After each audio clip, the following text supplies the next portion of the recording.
Hi, welcome back to the third of our Riviera Challenge videos in which we're attempting to drive the whole of the French Riviera in a CITROEN AMI. Today we're going to make the infamous journey to the wonderful mountain village of La Turbie, and we're going to do it via the corner where Princess Grace of Monaco crashed to her death. So lace up your steering wheel, let's get going.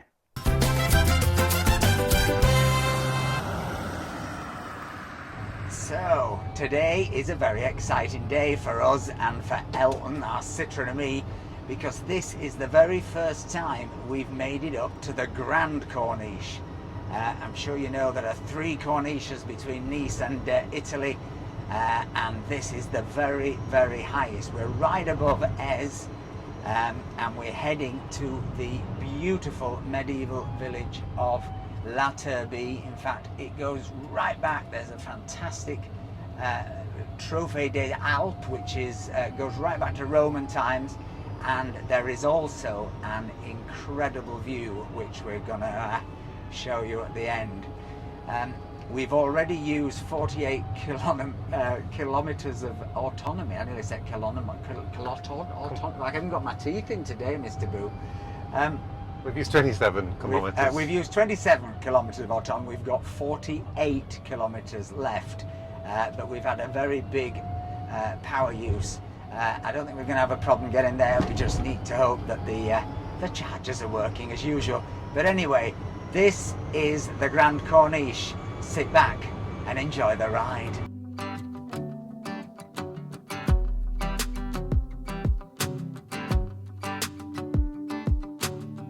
I've been dreaming so much lately about your face when you're smiling.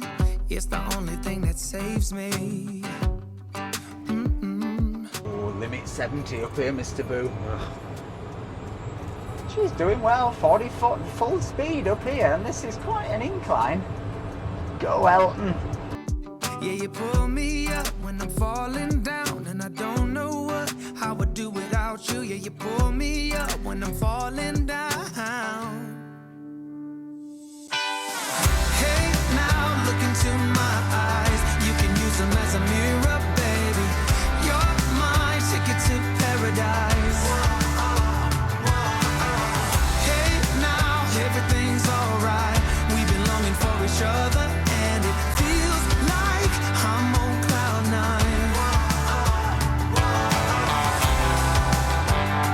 It's a mirror, baby. You're my ticket to paradise. Hey, now everything's alright.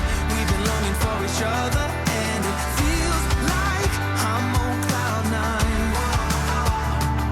Yeah, you pull me up when I'm falling down, and I don't know how I would do without you. Yeah, you pull me up when I'm falling down. Yeah, you pull me up when I'm falling down, and I don't know how I would do without you. Yeah, you pull me up when I'm falling down.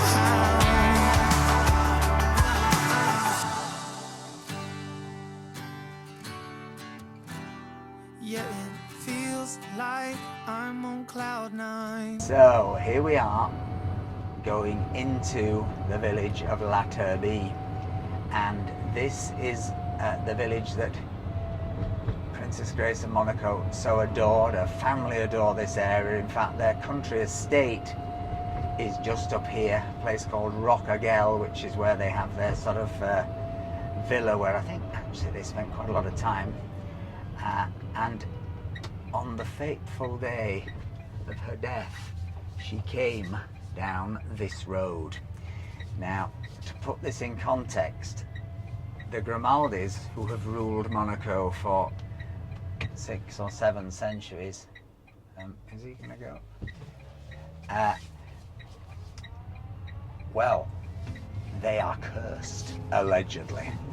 And the reason they are cursed is because apparently the first Prince Rainier of Monaco raped, I think she was a virgin, but she was a lady, and in revenge she came back as a witch, and she cursed the Grimaldi family, and she said, you family will never be happy in love. Oh, that's interesting driving. I'm afraid it's proven to be what's the word? Apocryphal. Well, she had foresight. Well, Careful how you say foresight. But because of course the family has had not much luck in love. Princess Stephanie, who was with her mother on this fateful day, more of that in a little while, she initially she married a fishmonger, didn't she? Was her bodyguard. Yeah. And Prince Rainier wasn't very pleased with that, so he didn't let her have any money. That didn't last too long. She then had 2 kids by someone we don't know, father unspecified. She then ran off to join the circus. Is this a red light? No. Ran off to join the circus, and she went off with a circus performer, and she lived in the caravan and everything, a trapeze artist, I think. Now, unfortunately, are we going down here? Straight ahead. Straight ahead. This is where she drove. Unfortunately, that didn't last because he ran off with Miss Bare-Breast Belgium. That's true. It's true. It's all true. I wouldn't make it up for entertainment purposes. So she has not had a lot of luck. And the poor girl, of course, was very young when she made the drive down here from their villa with her mother back into Monaco. Now, there are so many versions of this story that it is, of course, impossible to discern the truth. It's all a bit Princess Diana in the tunnel. Some versions of the story say that Stephanie was driving 20 years later. She denied it. I'm not convinced by that story. The main story people tell is that poor old Princess Grace Kelly, the wonderful Hollywood actress, as was, had a stroke. I hope I don't have a stroke down here, Mr. Boo. Well, I haven't had a stroke in weeks. It's true, that. That she had a stroke and that's why she plunged over. There is another story which has emerged recently, which was at the time there was a mafia trial going on in Italy, and allegedly, and this is very allegedly, Prince Rainier was implicated, and she thought that the chauffeur was spying possibly for the Italian authorities or possibly for the mafia. And so she chose to drive herself down from their villa rather than allow the chauffeur to do the driving. Now, as Princess Diana proves, choosing the chauffeur is not always the best option. However, on that particular day, I'm afraid it may well have saved her life. Now, are we 3,000 metre drop down here? We keep doing these drives with 3,000 metre drops. Have you noticed? I've noticed. Luckily there's a fence. I feel, oh, look at that view. I don't look at that view.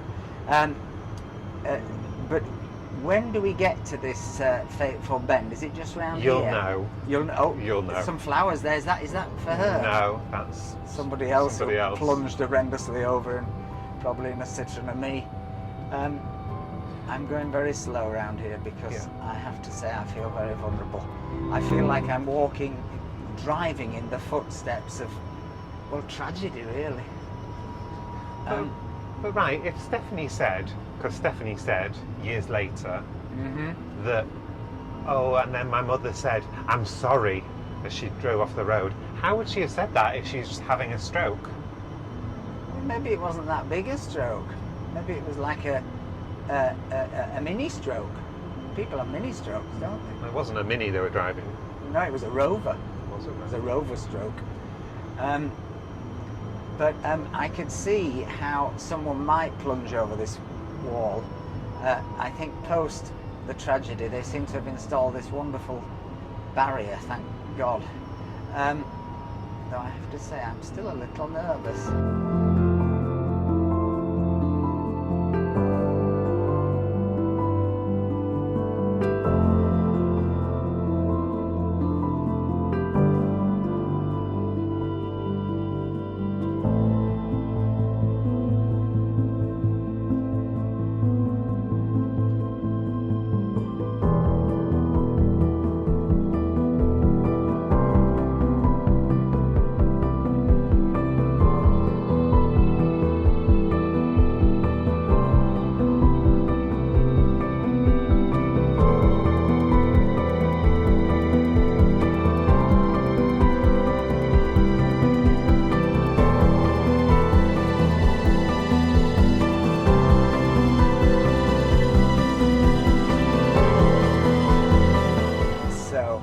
are now coming down to the infamous hairpin bend where tragically Grace Kelly, Hollywood actress extraordinaire, Oscar winner, the woman who reinvented Monte Carlo, plunged to her death on that fateful day in, what year was it, 1982? September 13th, 82.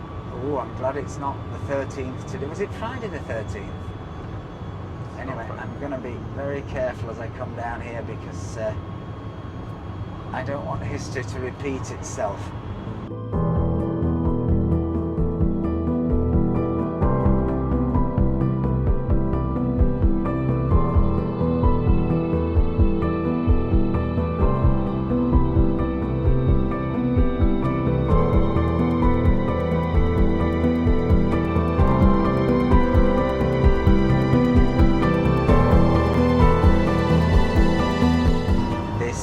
Corner where it happened, and you will see there is a very, very big barrier on that far side.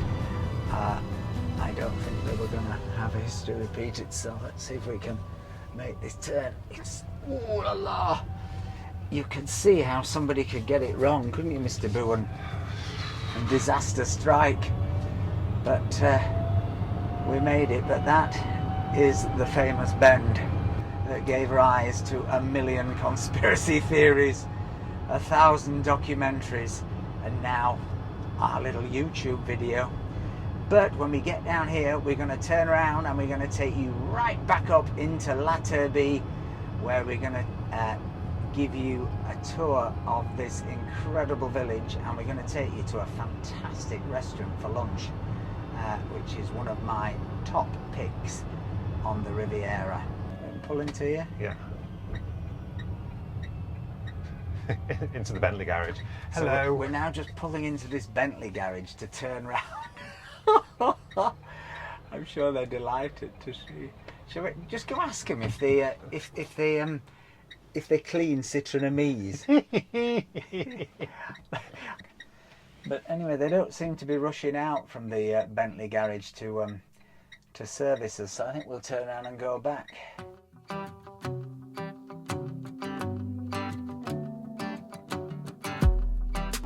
36 kilometers of autonomy left.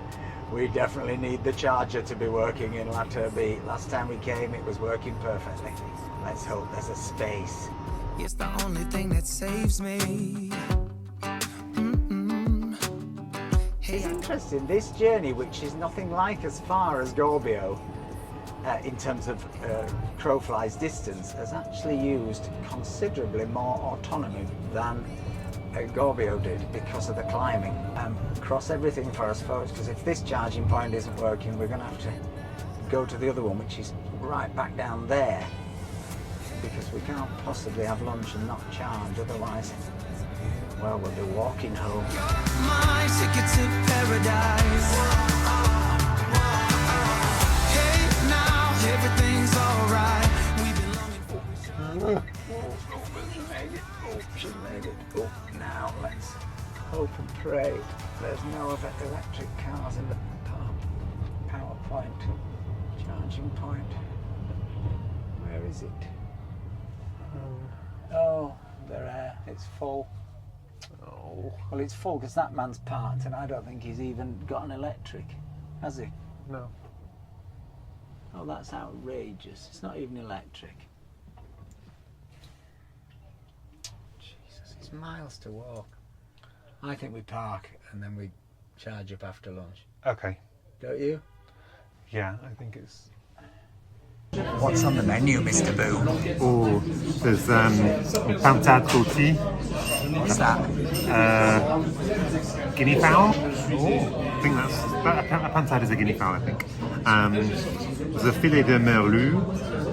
There's some mackerels with moules. Yeah. There's a big entrecote. Steak. Yep. And there's some meaty ravioli. So what have you got, Mr. Boo? Let's show us. Fried steak with some carrots and gravy and mash. Here is my guinea fowl.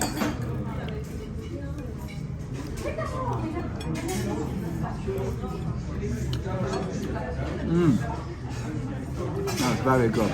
Juicy, because guinea fowl can get a bit dry. Juicy, and it's in a sauce of sort of chestnuts, onions, carrots, and traditional French mash. The French love a bit of potato puree. That's lovely. Proper. How many out of 10? 10. Easy. 10 out of 10. 10? 10. Yummy. 10 out of 10. How is it? It's absolutely delicious. Really, really. I'm not always a fan of French pureed potato, but it works perfectly with the guinea fowl and the sort of gravy. It's really good. And the great thing with this place is it's really good value. 18 euros for guinea fowl for lunch, which feels like a kind of luxury dish. And I think the key to the success of this place is the fact that it's the sister restaurant to somewhere we're going to show you in a little while, which is a place called Hostellerie Jerome, which is a hotel, a very high-end, expensive restaurant in the Old Town. And many years ago they opened this as a sort of cheaper alternative, but I've never been to the other one, but I can't really see how it's greatly better than this. So if you come to La Turbie, do book Café de la Fontaine. I don't have shares in it, even though it shares my name on it. It's good. It's proper good. Well, that was delicious, but let's just hope that there is now a space for charging our car. Well, unfortunately the charging points are still bunged up, as it were, so I have made the unilateral decision that we, despite the fact we've only got 29 kilometres of autonomy, how far is it back? 18 kilometres? Yeah, I think it's 18 kilometres back. But it is largely downhill, so we're not going to charge up. We're going to attempt to get home without a charge, because otherwise we're not going to have a video, because it's just going to take too long.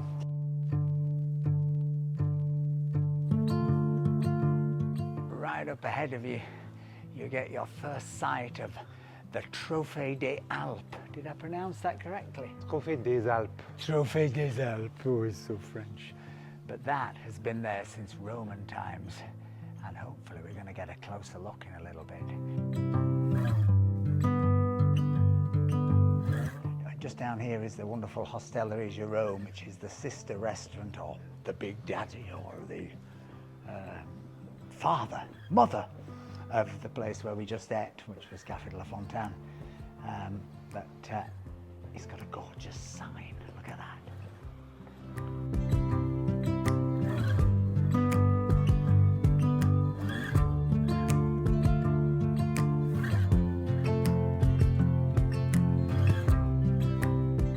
Noticed about La Turbie till today is just how wonderful the signage is. There's just some of the most beautiful signs outside people's houses.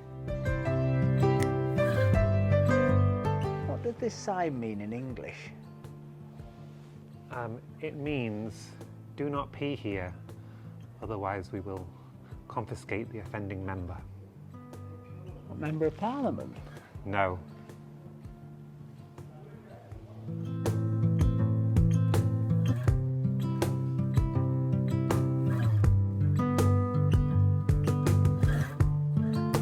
Look, there's a lovely little serve yourself, get a free book box. Oh, wonder if they've got any of yours. Oh, let's check. There might be a rare unsigned copy of one of my books.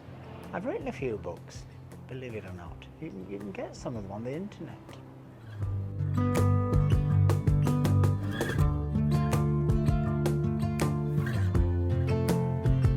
We're now headed towards the Trophée des Alpes. How do you say it again? Trophée des Alpes. Trophée des Alpes.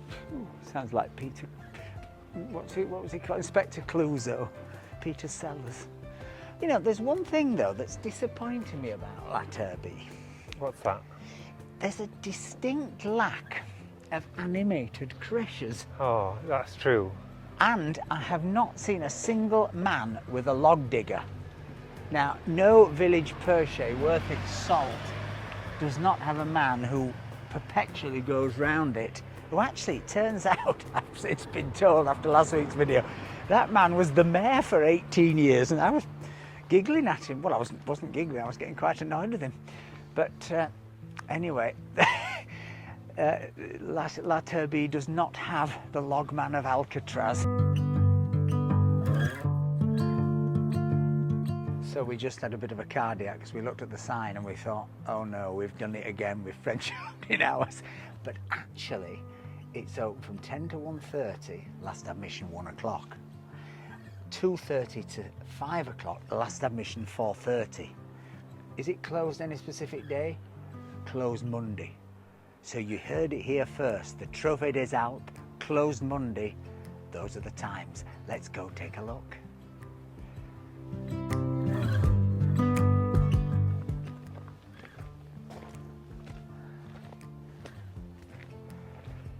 We're clambering through the gardens to the, say it again, Mr. Boo.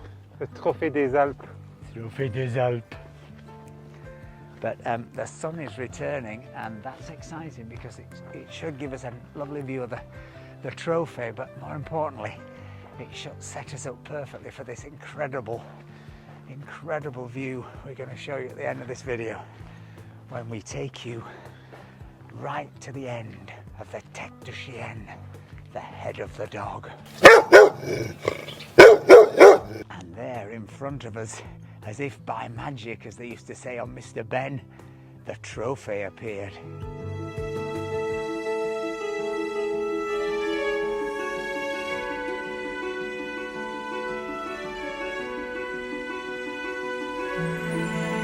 know, I have to confess, I've been to La Turbie many times, and because it's €6 to come and see this, I've never bothered. It's actually really amazing.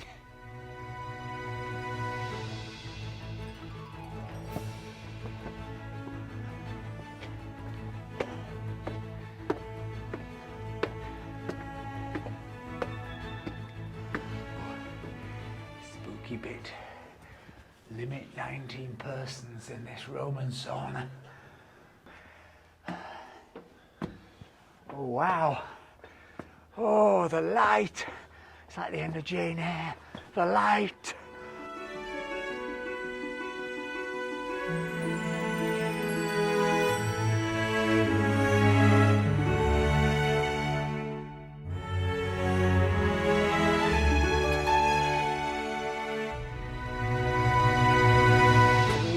.60-degree views of Monaco over to Italy, behind into the Alpes Maritimes where there's snow on the mountains, and down onto La Turbie itself. Quite incredible. And not a soul here today, not one other visitor. How lucky are we? How lucky are you?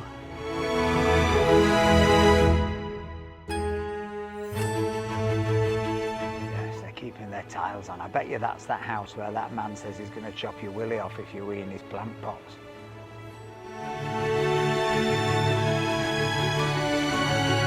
So we are now going to head back to Elton and use our last 29 kilometres of autonomy to try and get you up to the La Tête de Chien, which is this incredible rock which overlooks the whole of this coastline, very famously overlooks Monaco. And then hopefully we're going to manage to get back home.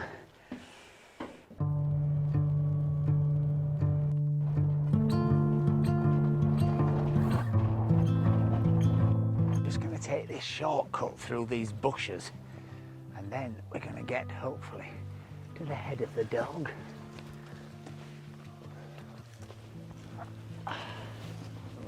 Oh, there's a dog. Literally, the head of the dog. Well, it really is quite spectacular light up here, isn't it, today? And mystical. It's interesting, if you come up here, there are all these old disused military buildings, which I think actually now oddly belong, well, they did belong to Orange France, the telecoms company, who were using them for sort of experiments up here. I don't know what they were doing. But I read that about 4 years ago, Monaco bought this land back, didn't they? Yeah, they bought parts of it from Orange. From Orange for about 14 million quid. And it's quite weird because, you know, I can't see how they could buy a bit of France. They can't. But I think what they're trying to do is protect this head of the dog that we're going to. Because it's such a sort of culturally significant thing for Monaco, the view of Monaco. When you look back behind Monaco, it's always with that, and they obviously don't want it to be developed. But historically, it was a source of threat to Monaco up here, because once an opposing force, don't ask me who, took control up here, they could fire cannonballs into the citadel of Monaco, into the palace, and so suddenly this impregnable palace walls were no longer impregnable. Now, I'm not saying that's why they've bought it from Orange, but bit of a coincidence.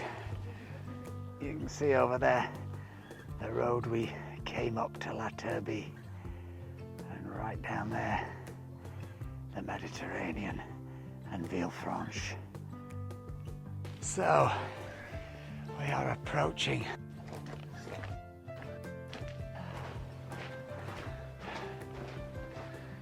Remember a few years ago those Instagrammers who fell off a rock face?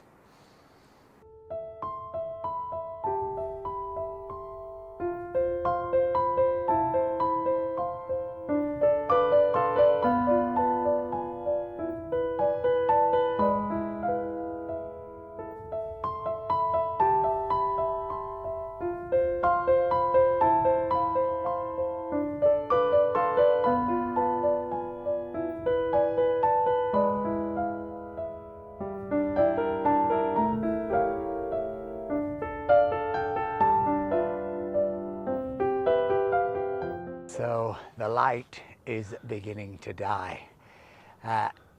We've made it to the end of our tour. Hope you've enjoyed it. If you have, please give us a thumbs up, please give us a like. Don't forget to subscribe. Don't forget to join us again next week, and cross everything that Elton makes it home. Thanks for watching. Take care, everyone. See you next time. Bye.